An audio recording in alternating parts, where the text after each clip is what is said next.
The sun was dropping low behind the ridges, turning the mountains copper and gold, and the girl's life was traded away like it meant nothing at all. Her family stood in the yard of the worn-down homestead, the boards sagging and the chimney leaning like it might give up any day. The air carried the bite of autumn, but the sharper chill came from the look in her father's eyes.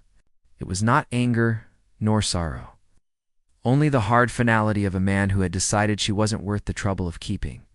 She tried all her young years to be useful. She gathered kindling, patched clothes, even took to the fields when her brothers refused. But no matter how she bent herself to the work, the family always saw her as a burden, mouth to feed in a house where food never came easy. And so, with a quiet voice that left no room for pleading, her father told her she was leaving. She wasn't sold for gold or for glory, but for something simpler. A leather pouch heavy with coins, and a promise that they'd not see her again. The man who handed over that pouch was a stranger to most of the town. Folks whispered of him when he came down from the mountain trails. Tall and broad, with shoulders carved by years of swinging an axe and carrying logs, he lived alone where the rivers cut deep and the pines grew thick. His cabin was said to be hidden so far back, no one could find it unless he wanted them to. Some called him dangerous, some called him broken, but none could deny he was strong. Strength in those wild hills was worth something. The girl dared to lift her eyes at him just once. His jaw was rough with a beard, his skin weathered by wind and sun. His clothes were simple, patched with fur, and he smelled faintly of wood smoke and pine resin. He didn't look at her with pity, nor with desire. His gaze held a strange stillness, like a river pool, untouched by storm. It frightened her more than cruelty would have. At least cruelty she knew how to endure. Her mother didn't say a word. Her brothers smirked, nudging each other as if watching some fair trade at the market. Only her youngest sister hesitated, clutching the hem of her dress with wide eyes, though even she said nothing in the end. The coins were counted, the pouch tied shut, and with that simple act, her place among her kin was gone. The man didn't speak until they were already walking away from the homestead. The last light spilling through the aspens, his voice came low, steady, almost like he was talking to himself rather than to her. "It'll be a long climb before dark. Keep close," that was all. No promise of kindness. No offer of choice. Just the certainty that her life had changed in ways she couldn't yet grasp. She stumbled to keep pace, her skirts catching on roots, the path growing steeper with every step. Her breath fogged in the cooling air, and the silence pressed heavier than the weight of her small bundle. She wondered what kind of man would take a girl cast aside, what he expected of her. What fate awaited beyond those darkening slopes. The mountains swallowed sound. Save for the crunch of boots on pine needles and the distant cry of a hawk, the trees closed in, tall and solemn. Like witnesses to a bargain, neither of them had spoken aloud. She thought of turning back, of running, but where would she go? Her family had shut their door. The village would not take her in. She had been bought, and that truth clung to her more tightly than the chill of the evening at last. When her legs shook and her throat burned, the man slowed. He pointed ahead to where smoke curled faint from a chimney hidden among the pines. The shape of a cabin grew out of the clearing, its walls solid, its roof mended with care. A stack of wood stood ready, cut evenly, and the faint glimmer of tools caught the fading light.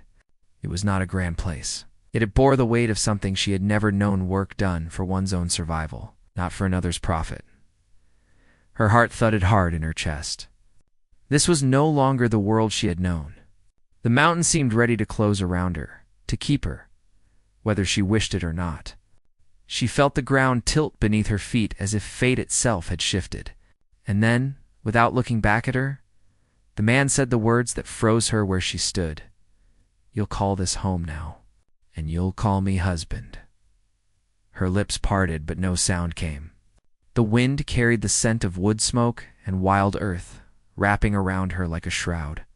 She did not know whether to fear him or cling to the chance that this lonely mountain man might offer her something her own blood never. Had the cabin door creaked open with his hand, shadows spilling across the threshold. Inside waited a fire, a table built from hand-hewn logs, and a silence thick enough to press against her skin. She lingered at the edge, trembling, wondering if stepping through that door meant surrender or survival. The mountain night was falling fast, and behind her lay nothing but emptiness. Ahead lay the unknown, bound by a man whose eyes held secrets she couldn't read. Her pulse raced as the darkness deepened, and in that moment she knew her story had only just begun. What awaited her within those walls was a life she had not chosen, yet one that might shape her more deeply than anything she had left behind. The cabin, the mountain, the man, they would test her in ways she could not yet imagine. And as the fire crackled within, she stood there on the edge, caught between the girl she had been and the woman she would have to become. She drew a slow breath, the air sharp and cold, and stepped closer to the door, not yet knowing whether she was walking toward safety or into the heart of danger. The silence hung heavy, the night pressing in, as the mountain seemed to hold its breath with her. And then, just as the first star pierced the sky above the pines, his voice came again, quiet, almost unsteady this time. "You'll learn to belong here, if you choose to." But she did not answer. Not yet. The firelight flickered in her eyes as she crossed the threshold, and the door closed behind her with a sound that felt final, sealing her fate against the wilderness. The story of her life as a cast-off girl was over. The story of a wife to a mountain man had only just begun. Would she find freedom in those rugged hills, or lose herself in the shadow of a stranger's claim? The mountains seemed to whisper the question, carrying it into the night where no answer yet lived. The cabin door closed with a dull thud, and the sound seemed to echo inside her chest. The girl stood still, her hands clutching the thin bundle of belongings she had been allowed to bring. The fire crackled on the stone hearth, its glow pushing back the shadows that clung to the corners of the room. She had never been inside a place that felt so solid, so heavy with silence. Her family's home had always been noisy with the scrape of chairs, the bickering of her brothers, the heavy sighs of her mother. Here there was nothing but the fire and the weight of the man's presence. He didn't look at her right away. He hung his fur cloak on a peg near the door, then set the pouch of coins on a shelf as if it were nothing of importance. His movements were steady, unhurried, like a man who had lived long without anyone else to consider. She watched the muscles shift in his arms as he worked, and she wondered again what sort of man would take in a girl unwanted by her own kin. When he finally turned toward her, his eyes caught the firelight, shadowing them darker. "You can leave your things there." His voice carried no warmth, but neither did it hold cruelty. It was the voice of someone used to giving direction and expecting it to be followed. She set her bundle down, her fingers trembling against the rough wood of the table. The cabin was small but carefully kept. A bed of pine boughs and blankets sat against one wall, a wide table in the center, and shelves lined with jars of dried berries and herbs. Tools leaned in the corner, an axe, a saw, traps polished and well cared for. Everything spoke of a man who survived by his own two hands, who had carved a life out of the wilderness. For a moment, she felt smaller than ever, as though she had stepped into a world far beyond her understanding. He poured water into a tin cup and set it in front of her without a word. She hesitated before taking it, her lips dry. She had expected demands, commands, perhaps even harsh words about what he thought she owed him. Instead, he sat at the table across from her, his broad shoulders hunched slightly, his hands clasped together as if weighing what to say. "You'll need to learn how to keep the fire going, how to fetch water from the spring, and how to gather food when I'm away," he said at last. "This isn't a place where you can sit idle. The mountain takes its price if you're not ready." His tone was flat. Beneath it, she caught a thread of something else, perhaps a warning. She nodded faintly, though her heart pounded. She had been cast aside because she was called useless, because her family thought she could not pull her weight. And now here she was, in the hands of a man who seemed to value only strength and survival. The thought twisted like a knife inside her. If she failed here, there would be no one left to turn to. The night deepened outside, the wind whispering through the tall pines. Shadows flickered across the cabin walls, and the air grew colder. He stood and laid another log on the fire, the flames leaping higher. "You'll sleep by the hearth tonight," he said simply, nodding to a blanket folded near the stones. "Tomorrow, you'll see the land." Then you'll understand what it means to live here. She lay down on the hard floor with the blanket pulled tight around her shoulders. The firelight danced across the beams overhead, and she stared at them until her eyes blurred. Every creak of the cabin, every sigh of the wind outside, seemed louder in the silence. She thought of her sister's face, the only one that had shown hesitation when she was led away. She thought of her father's hands closing around that pouch of coins, sealing her fate. And then she thought of the man's voice, steady, deep, carrying the weight of the mountains themselves. Sleep came fitful. Broken by dreams of walking alone on dark trails where eyes watched from the trees. When dawn finally came, the smell of smoke and wood filled her lungs, and she awoke to the sound of boots on the cabin floor. He was already moving, strapping on his belt, pulling a coat over his shoulders. Without looking at her, he said, "Eat something from the shelf. We'll go soon."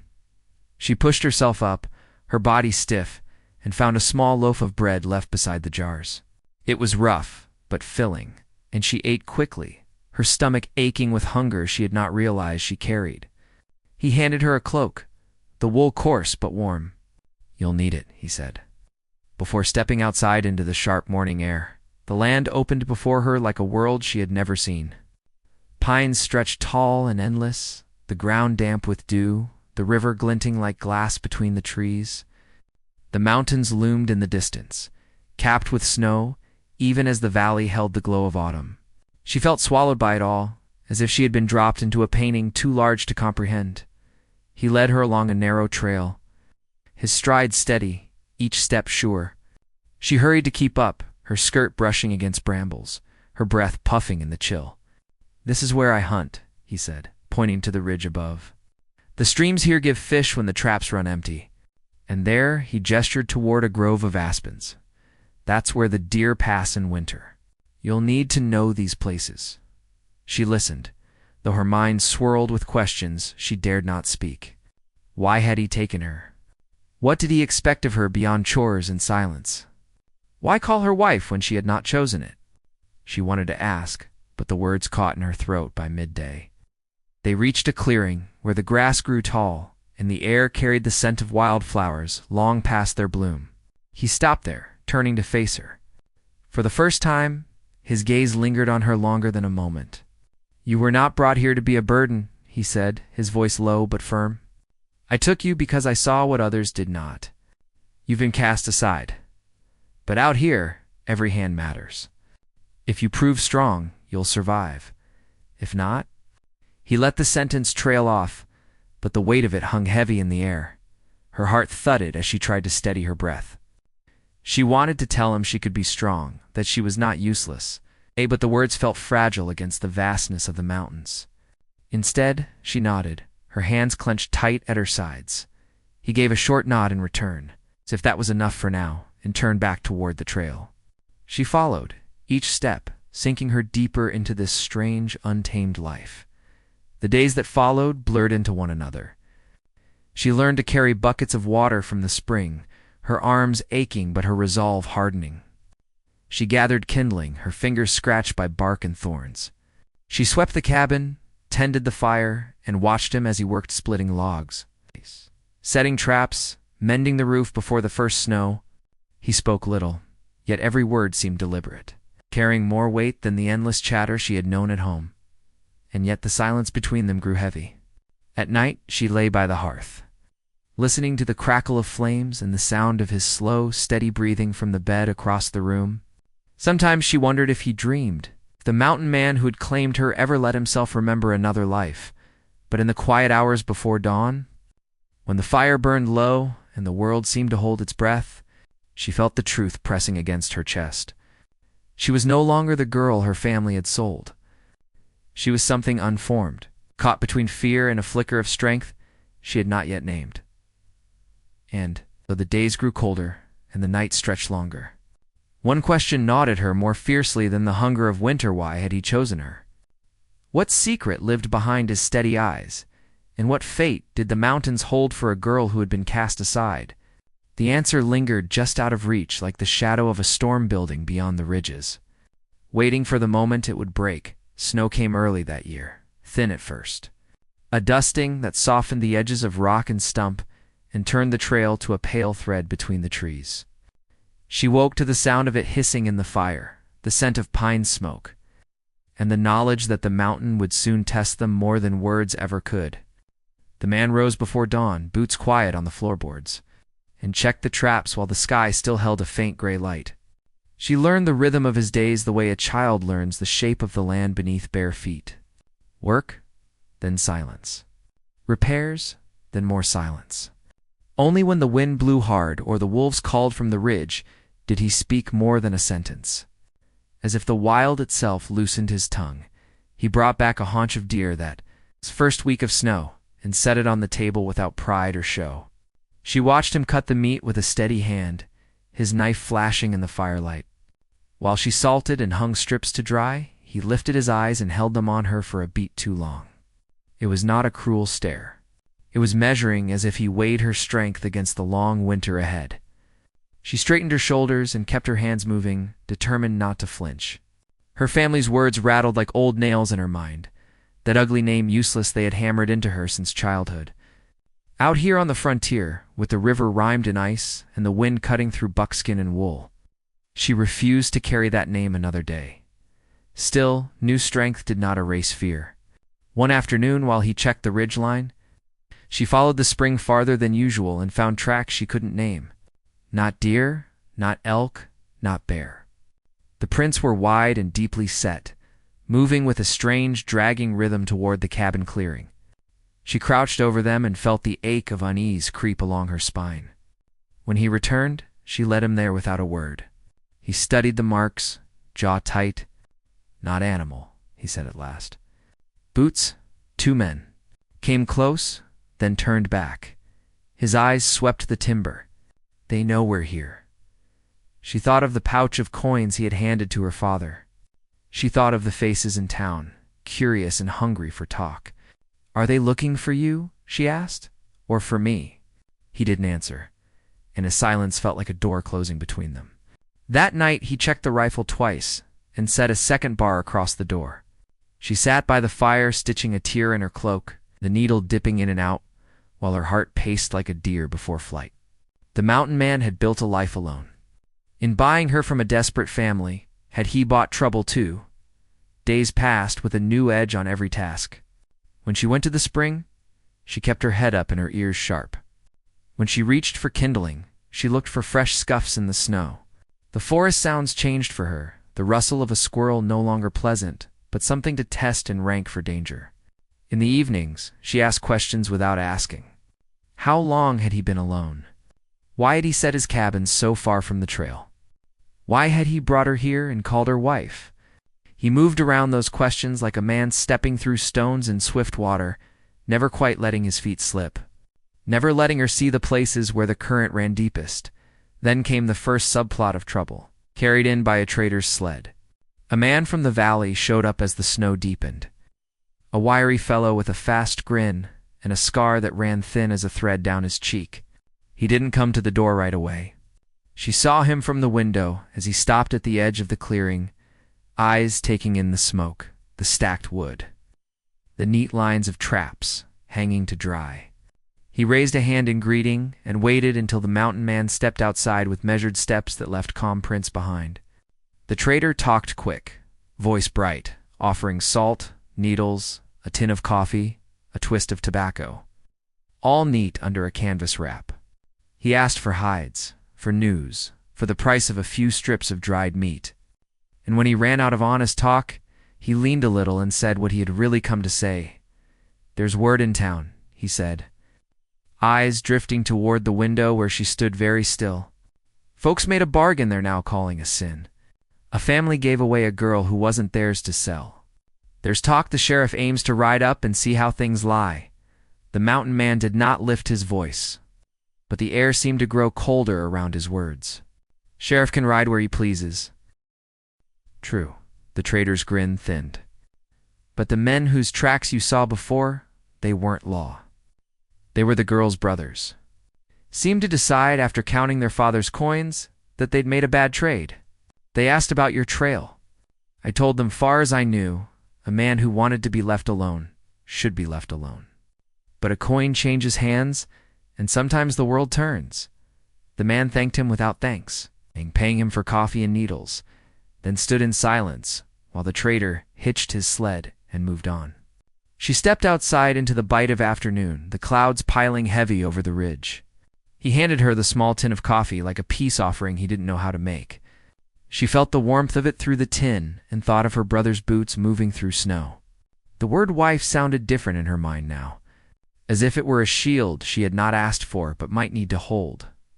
That night she dreamed not of wolves or storms, but of the town street in muddy spring, where she had once watched men play cards under a lantern. A deal is a deal, someone had said then. But on the frontier, deals made under hunger didn't stay still. They sprouted new hunger, and hunger learns to walk. When the storm finally hit, it came with a roar that turned the trees into great white shapes swaying like ships at sea. Drifts pushed against the door. For 2 days they could not step outside without a rope tied from the doorpost to the woodpile. In that close world, the mountain man spoke more. He taught her to sharpen the axe, to keep the blade oiled, to turn wet boots beside the fire so the leather didn't crack. He told her where a spring seeped under the snow and how to listen for the water run. He taught her to read the chimneys draw, to see how smoke lays down when the air presses hard. She moved through each lesson with a stubborn focus that surprised her. And in quiet moments, she caught him watching with a look she could not name. It wasn't soft, but it wasn't distant either. It was the gaze of a man seeing a shape form where there had been only uncertainty. The storm cleared, leaving a world bright enough to hurt the eyes. Tracks again. 2 sets, fresh, angling from the lower trail and circling near the stacked wood. He took the rifle and motioned her behind him as he eased the door wide. No one stood in the clearing, yet the sense of being watched hung like frost in the air. He moved to the edge of the pines and crouched, fingers brushing the snow. "Brothers," he said, same stride as before. Her breath fogged in short bursts. "Will they come again? They will come until they decide what sort of man I am?" He rose, the rifle low. "And until they decide what sort of woman you are?" That answer drew heat to her face despite the cold. She hadn't chosen this life, but each day bound her to it more tightly. If the brothers judged her weak, would they try to drag her back down the mountain? And if they did, would the man she lived with stand to keep her, or let the law sort it out later? The mountain knows no courts, only strength and what you can carry on your back. A second thread of trouble wound itself into the first. While he tracked the brothers' path down the slope, she found a letter tucked under the woodpile, wrapped in waxed cloth. The paper was rough, the handwriting rougher, but the message struck like flint. "We'll be back when the moon is high and the snow crust can hold a man's weight. The girl goes where she belongs, or the cabin burns." She showed it to him when he returned, and for the first time, she saw real anger sharpen his features. Not rage, not shouting, a hard stillness that tasted of iron. "They're not law," he said. "They're boys playing at manhood with fire at their backs." She folded the letter carefully, thinking of the hurt pride in her brother's eyes the day she walked away. Pride can make a man do foolish things. Hunger can make him do worse. And a mix of both can drive him up a mountain in winter with a torch and cold feet. He set about making plans, the same quiet care he gave to shaping logs for a wall. He showed her the back way to the spring, the place where the bank cut deep and hid a body from the clearing. He put a second bucket by the hearth and filled it with snow to melt fast if embers leaped. He cut branches to lay across the roof peak so fresh snow would cling and slow a spark. He taught her to load the rifle with steady hands and to unstring the bow hung over the door. He did not tell her to shoot a man. He did not have to. The mountain law is simple when the night is cold and a cabin stands between a woman and harm. A new voice entered the story before the moon grew bright. A woman from the valley, her face wind-chapped, her shawl thick with ice, came to the clearing with a small boy on a sled. She called out her name before she stepped into sight, and he answered from the doorway. Rifle leaned, but not lifted. She had traded with him once in past summers, she said, bringing herbs and a pair of mittens to swap for fish. She came now to warn them. The brothers had been drinking in town and swore that the mountain man had kidnapped a girl. They had stirred up talk enough that the sheriff felt he had to ride up after the storm. He would come slow, waiting for the drifts to settle, but he would come. The woman looked at the girl long and careful. "You safe?" she asked, plain as a hammer. The girl felt the question like a hand held out across a deep creek. Safe was a word with many edges. She looked toward the man, then back to the woman. "I am not harmed," she said. "I am fed. I work. I am not what my family called me." It was not quite an answer. And yet it was all she could give without cutting open the tender place. Inside, where new strength was trying to grow, the woman nodded once, as if she understood more than was said. She left them with a small sack of sweet root for broth and a promise to slow the sheriff if she could. As the sled slid away through the trees, the mountain man's jaw eased a fraction. Community out here came thin and spare, yet a thin rope can hold a heavy load if stretched tight. When the moon finally lifted its pale coin above the ridge, the snow had set with a crust that would carry a boot. He banked the fire low, darkened the lamps, and stood with his back to the door, as still as the posts that held the roof. She waited beside the hearth, fingers pressed to the wood bucket, eyes on the seam where the door met the frame. The cabin felt smaller than it ever had, yet the wild outside felt larger. It's like a great chest. Taking a slow breath, footsteps came near midnight. Slow. No talk. The sound of men who think quiet is the same as secrecy. Something brushed the window frame. Then the whisper of fabric as if a torch had been raised and lowered while they decided where to set the flame. The mountain man's hand lifted and touched the rifle stock, then fell away. He didn't reach for it. He raised one finger to the girl, a small sign to hold steady. He moved to the door and spoke through the wood with a voice steady as winter water. "You put fire to this cabin, and you light it for yourselves. The wind is wrong for you. It will run down the trail and kiss your tracks and hold your scent till morning. The sheriff will see. The valley will see." Silence followed, thick and breathing. Then a voice she knew well. The older brother, his tone oily with drink. "You bought what wasn't for sale. Send her out. We'll take her home." She swallowed. Home. The word rang hollow. The mountain man waited, then answered, "She was cast out. She has a home now, and it is here until she says otherwise." The fire popped softly. Another voice, younger, eager, angry. "She's a girl. She doesn't choose." The mountain man's answer came low. "Then come and take her." He lifted the bar from the door. The sound of the wood sliding free was the loudest sound in the world. He didn't open it. He only stood there, unarmed, as if to show he would not be pushed into a fight on their terms. The message carried on the cold air. If they forced the door, what followed wouldn't be a theft but a break into a man's home. Law on the frontier is thin, but even thin law can cut. Boots shifted outside. One set moved to the side of the cabin. The smell of pitch touched the air, sharp and hot against the cold. She tightened her grip on the bucket and slid her shoulder against the doorpost, steadying herself. The mountain man took one step back, eyes on the seam, counting breaths. She felt the moments stretch like rawhide pulled tight. A faint glow rose at the window's edge. The brothers were testing nerve. A small flame licked under the sill. She moved fast and quiet, dousing it with a sweep of melted snow, the steam whispering upward. The glow died. Outside, a curse. A shuffle. Then a thud against the door that made the cabin shiver. He set his palm flat against the wood and spoke again, voice colder now. "When the sheriff asks, 'Who learned you this kind of cowardice? Whose name do I give him?' No answer. Only the sound of breath and the scrape of boot against board. Then the steps retreated a few paces, and the brothers began to argue in hissed words, their anger rising and falling like small waves. She couldn't make out all of it, but she heard enough. They had promised friends they would bring her down. They had spent coin they didn't have. They were trapped between pride and fear, between a winter night and a man who refused to bend. The arguing stopped. A new sound came then, distant at first, growing steady. Hoofbeats. The sheriff was not a fool. He had made his way by the river cut where the drifts lay thinner. The brothers froze. She could feel their panic in the way the night went still. The hoofbeats drew closer, slow and certain. A lawman counting his own breaths in the cold. The mountain man looked at her.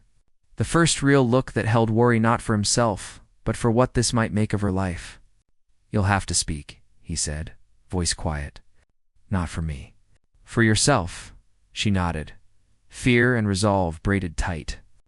In the space of a month, the mountain had taught her to carry water, to mend a roof, to hear a storm before it crested. Now it would teach her to be heard. The hoofbeats stopped at the edge of the clearing, and a figure dismounted, the leather creaking, now the horse snorting white into the blue night. A lantern lifted, throwing a circle of pale gold on the snow. In that circle, truth would look plain as tracks. In that circle, the life she had not chosen might claim her. Or she might claim it instead. The brothers stood between the law and the cabin, their shapes cramped and uncertain. The sheriff called out a greeting, calm as a winter river. The mountain man reached for the door latch. The girl drew a breath, tasting pine smoke and fear and the sharp bite of cold. Then the latch lifted, the wood swung inward. And the night waited for what she would say. The door opened onto the clearing lit by the sheriff's lantern, the snow reflecting the glow so that every shape seemed sharper, every shadow darker. The girl stepped behind the mountain man, her hand clutching the frame as if it might steady the pounding in her chest. The brothers stood stiffly in the snow, their faces pale under the cold light, the younger one holding a torch still smoldering at the end. The sheriff stood beyond them, tall in his long coat, his breath fogging around the edges of his beard. His horse stamped the ground impatiently, steam rising from its flanks. The sheriff's voice carried with the weight of a man who'd spent years making sure words were obeyed. "Heard there was trouble on this mountain. Families in town said a girl was taken against her will." His gaze shifted, falling square on her, and for the first time since she had come here, someone asked her directly, "Is that true?" The clearing held its breath. The brothers shifted their weight, eager, waiting for her to speak what they thought they deserved to hear. The mountain man stayed silent, not even glancing at her. He had said she would have to speak for herself. And now that moment pressed down like the heavy winter sky, she swallowed. Her throat raw, her voice caught between fear and defiance. "I wasn't taken," she said at last, the words trembling, but steady enough to reach the sheriff's ears. "My family sold me. He brought me here. I was not dragged." The older brother spat in the snow, his anger breaking free. "She's lying because she's scared. She don't know what she's saying." He stepped forward, pointing a gloved hand at the cabin. "That man's a thief. He stole what wasn't his." The sheriff raised a hand, his eyes narrowing. Quiet. His lantern swung slightly in the wind, the light brushing across the mountain man's face, calm, unflinching, as if the storm outside mattered less than the storm inside the girl's chest. The sheriff turned back to her. "Are you here by your choosing now?" She opened her mouth, but the words tangled. What was choosing, really? She hadn't chosen to be sold. She hadn't chosen to walk this trail into the wilderness. Yet here she was, standing in the doorway of a cabin that had given her more belonging in a month than her family had in years. Her silence stretched, and the brothers saw their chance. "She's only saying that because he told her to," the younger one shouted. His torch flared in the cold air. "You can't trust her. She's just a girl." The sheriff's gaze flicked between them, weighing each word as though he could measure truth like he measured grain. The mountain man spoke at last, his voice low but cutting through the night. "She was left with me. If she wants to leave, she can. If she wants to stay, she will. No man here decides that for her but her." The brothers bristled, but they did not move closer. The sheriff lowered his lantern, the light dimming as he studied the girl one more time. "Then you'll need to say it plain, child," he said. "Do you want to leave this place or stay?" Her lips parted, the choice burning in her chest. To leave meant returning to the family who had cast her aside, men who now sought to claim her only out of pride or anger. To stay meant throwing her lot in with a man she barely knew, in a land that could kill the week before spring thaw. Her breath fogged the air, her heart hammering against her ribs. And for a moment, the clearing seemed to spin. But before she could answer, a distant howl cut through the trees. Low, long, carried by the wind. A wolf's cry, though sharper, layered with others joining in. The horses shifted nervously, the sheriff's hand going to his saddle. The brothers turned their heads, fear flickering across their faces. The wild had entered their quarrel, and the mountain itself seemed to remind them of how small their fight really was. The sheriff steadied his horse and turned back, his tone firmer now. "This is no place for arguing tonight. We'll speak more at first light. When the wolves quiet down." His eyes cut to the brothers. "You'll keep no torches lit near this cabin again, unless you're looking for a cell when we get back to town." The brothers hesitated, but under the sheriff's gaze they lowered their heads. Still the older one muttered, "This ain't over," before they turned and stalked back down the trail, their boots crunching hard in the snow. The glow of their torch faded among the trees, leaving the night darker than before. The sheriff lingered, his horse stamping, his lantern dimming. He studied the girl one last time, his eyes softer now, though heavy with warning. "You think hard before morning," he said. "Your word will decide what happens next. Speak it true, not out of fear." He tipped his hat, mounted, and turned the horse toward the valley, leaving only the faint rhythm of hooves fading into the dark. When the clearing fell silent again, the mountain man closed the door. The girl leaned against it, her breath shallow, her heart racing with the weight of the question left hanging. She had wanted more time, but the mountain gave no luxuries. The truth would have to be spoken, and once spoken, it could not be undone. The hours before dawn stretched longer than any she had ever known. She lay awake by the hearth, staring into the dying fire, while he sat at the table, sharpening his knife with slow, steady strokes. Neither spoke. Outside, the wolves cried again, closer now, their voices weaving through the pines like a warning. She wondered if they too were circling, waiting to see which side would falter first. When the gray light finally touched the windows, her body ached with exhaustion, yet her mind was sharper than ever. The sheriff would return, and with him, a choice. But before that moment could come, a new sound split the quiet, the crack of a branch too close to the cabin. She sat up, her pulse leaping. He was already moving, rifle in hand, stepping to the window. Through the frost, shapes moved between the trees. Not wolves this time. Men. 3 of them. The brothers had not gone far, and they had not come alone. Torches flared, brighter than before, and voices carried low, rough with determination. Her breath caught. They weren't waiting for the sheriff. They meant to finish what they started before anyone could stop them. The mountain man set his jaw, his hand tightening on the rifle stock. The girl clutched the blanket around her shoulders, her heart pounding so hard it hurt. The air itself seemed to tense. Every breath a thread stretched to breaking. The first torch touched the edge of the clearing. The firelight flickered against the cabin walls, shadows dancing like restless spirits. She could hear the brothers' voices now, angry, urging, full of that same pride that had driven them into the snow. The smell of pitch reached the cabin again, sharp and dangerous. He turned to her, his eyes steady. "Stay low. Don't open the door." His words carried no fear, only certainty. But she felt the weight of them pressing down. The torches drew closer. The men shouted, calling her name, daring her to come out, cursing the man who sheltered her.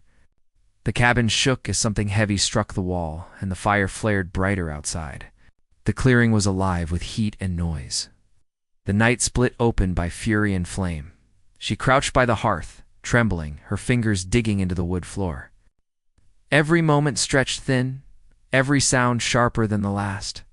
The rifle clicked as he readied it, his shoulders squared, his breath even. Outside, the storm of voices rose and the fire's glow spread across the window frame.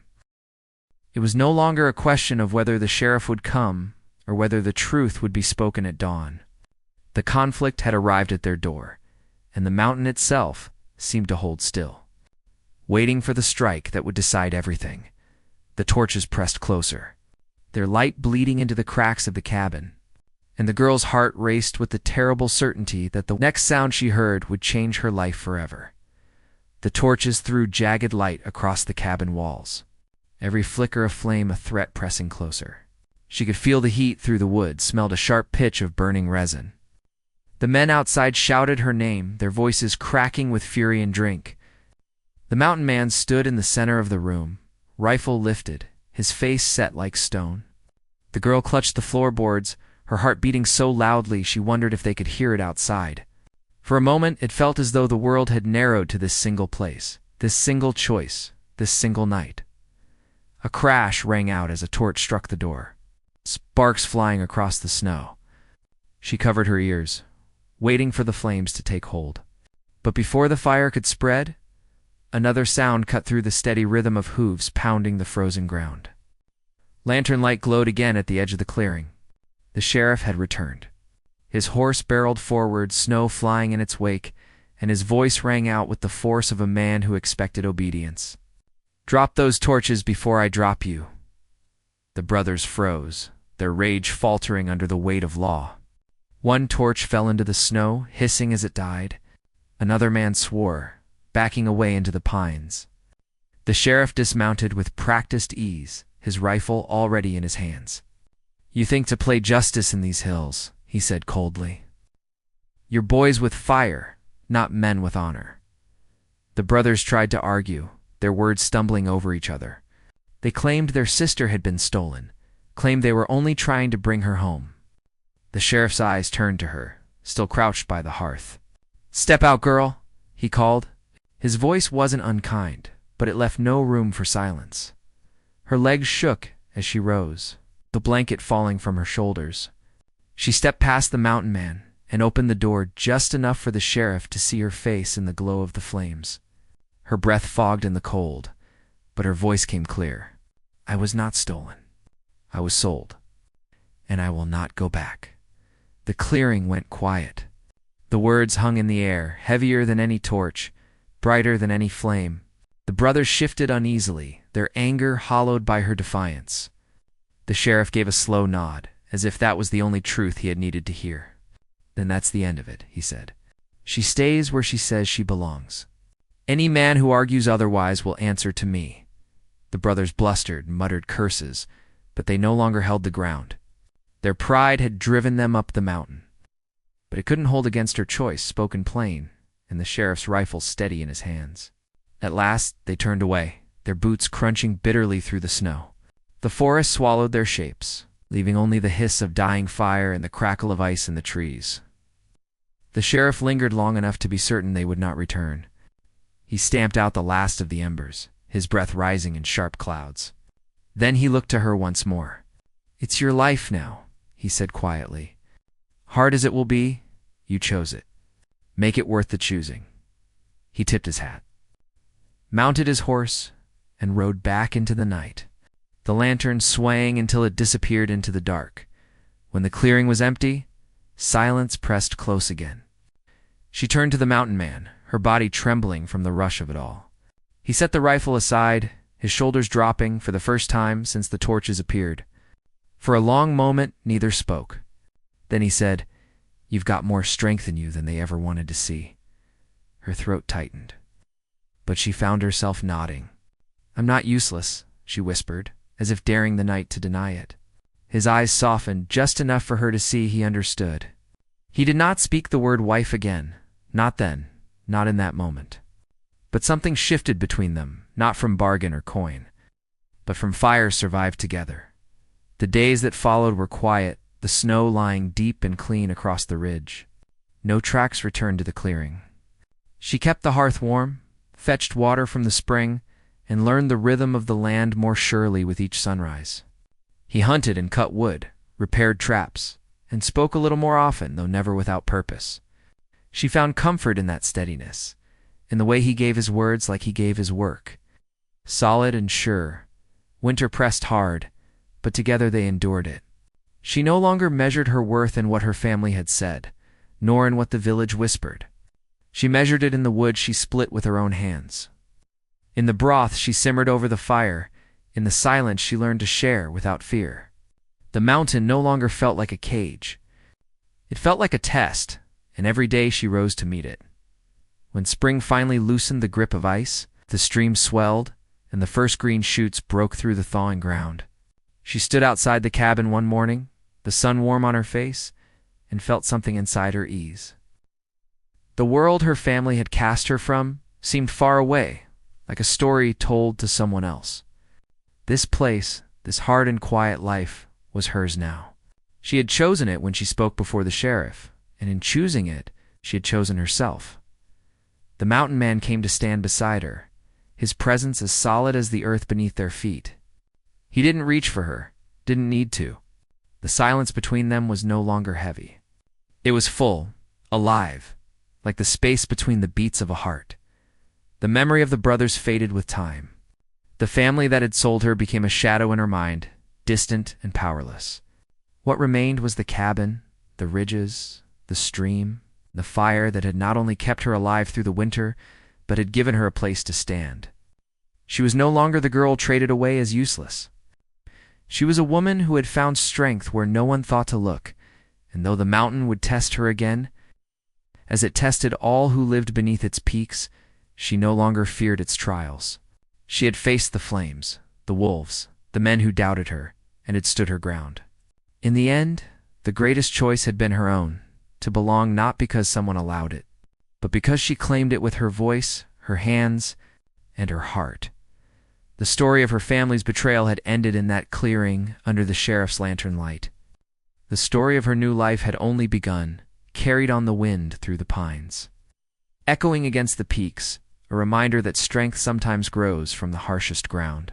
And as the cabin door closed against the evening chill, she knew the mountain would never again see her as useless. It would see her as it saw him strong, enduring, and alive. Top of form, bottom of form,